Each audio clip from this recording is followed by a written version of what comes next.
אז מה שגרם לי להגיע לכאן זה הרצון באמת לקחת את עצמי בידיים וללמוד את הבסיס. כמי שניסתה עם מורה פרטי כמה שיעורים וגם את הפורמט הזה של הקבוצה, אני הרגשתי שקבוצה זה מסגרת הרבה יותר תומכת ומחייבת. מה שמדרבן גם להתאמן במהלך השבוע בין כל שיעור. ובכלל היה לי כיף להגיע, חיכיתי לזה באמת.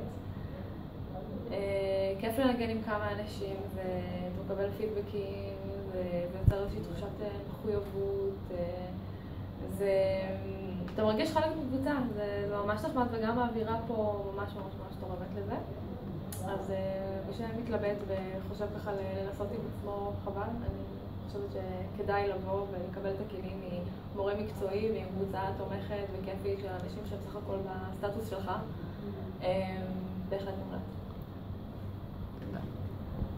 דבר נוסף שאני מאוד אוהבת ופשוט לנגן זה המקום. המקום הוא מקסים ואווירה מאוד ביתית וחמה, תמיד כיף להגיע לפה, יש תחושה מאוד חמה שבאים לארח אותך בכיף.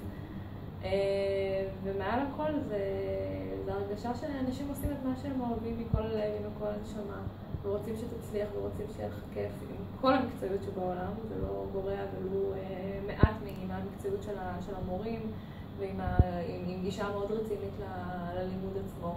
ובכל זאת זה לבוא כל פעם בשבוע לחוויה שהיא מאוד כיפית, לנשמה.